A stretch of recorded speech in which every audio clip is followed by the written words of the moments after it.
everybody, welcome back to Atomic News TV.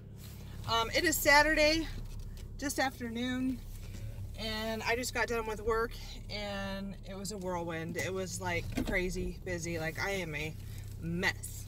But I wanted to make a real quick video for you guys today and touch on the topic of TSA, because in a previous live feed that I did in regards to food stamps and TSA, I did mention that there's really the possibility of TSA stopping the world for a moment, because they are part of the essential group of employees that need to work right now during the government shutdown, and they are without pay, and that affects 51,000 TSA workers.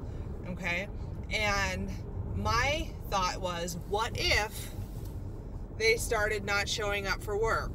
What if TSA went on strike?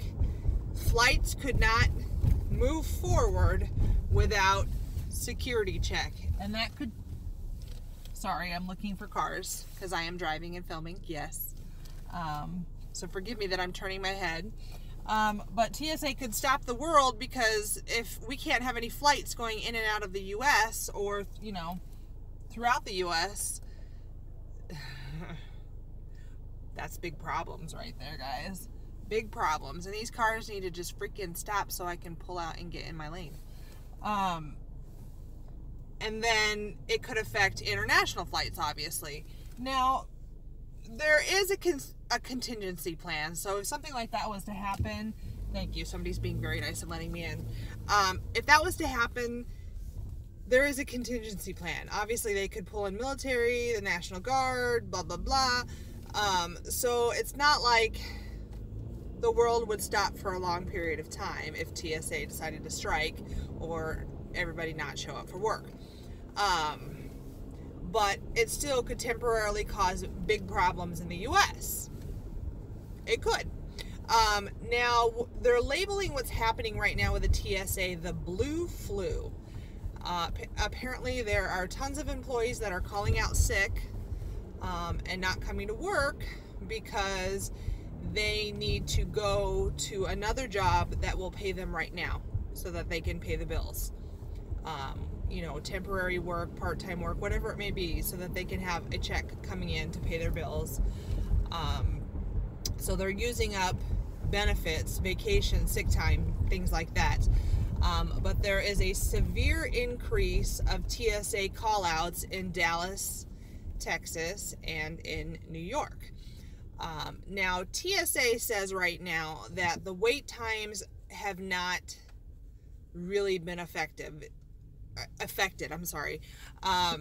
that your time getting through security checkpoints is pretty much the same and averages about 30 minutes throughout the country.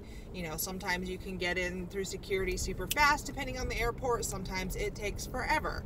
Like here where I am, the airport in Rockford, you know, in and out, 10 minutes. So easy. But if I was to fly into Mesa Gateway is exactly the opposite. It takes forever to get through, and they're all, TSA are a bunch of a-holes there. So it just depends where you are, how long your wait time is right now. The average they're saying is 30 minutes, okay? Which still sucks, but, you know. So don't stress. If you have flights scheduled, don't stress that it's going to take you hours and hours to get through security. I mean, unless you're at like LaGuardia or LAX. I mean, obviously those airports are busier and have more of a wait time than, let's say, a tiny little airport here in Rockford. So, could this continue? Yes. Could it get worse? Yes. That remains to be seen. Now, if Donald Trump can authorize payment to a certain group of government employees, technically, he could do it with TSA. Now, TSA employees are complaining, saying that, oh, well, Donald Trump gets to sit at home and do whatever he wants and still get paid, but we have to go to work and not get paid. Well, let's get something straight right here. Donald Trump works. like every day practically. He worked on Christmas Eve, he worked on Christmas Day, and was pretty much the only major political figure working during that time. Let's talk about the Democrats and their Hawaii vacations, okay?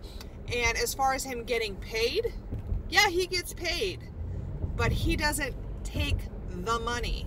He donates his money to specific areas. Like I believe one time it was to national parks. I could be wrong, don't quote me, but I'm pretty sure it was national parks. So yeah, he gets paid, but he doesn't take a penny of his presidential pay. Okay, and that is well known. So for a TSA agent to bitch about the president being at home and not having to work and still getting paid, come on, let's get real here. Okay, obviously it's a very difficult situation for them, but let's not be whiny little biatches, okay? And make false news like that. So I just wanted to make a quick video, give you guys an update, because I did talk about that previously, and what I thought could happen is happening. So I wanted to make sure you guys had that information. So if you're new to my channel and you like my content, make sure you hit the like button, make sure you hit subscribe, and hit that bell icon so you can see updates about this in the future, because I will, if I get information, update you. Absolutely. And then I do intend to be posting some videos about what's going on in regards to the border, I guess you could call them protests, that are scheduled for tomorrow the 6th in every single border state. And if I can get you some footage of it, I will. I will make sure that you have updated information on what's going on. It's supposed to be peaceful, but basically protesting the incoming, immigrants that are coming in illegally, and some of them are, basically sending a message to President Trump that they want the border shut down until we get a wall. We want the wall. Americans want the wall. If you see news that says Americans don't want the wall, it's fake news, okay? The Americans want the wall. We want to be safe. We want security. And for Nancy Pelosi to say the wall is immoral, it's immoral? Well, then when do you have it scheduled to take the walls down in your house, Nancy Pelosi? Because walls are apparently immoral. That's all I got to say about that. Hope you guys are having a great weekend so far. And until next time, peace out.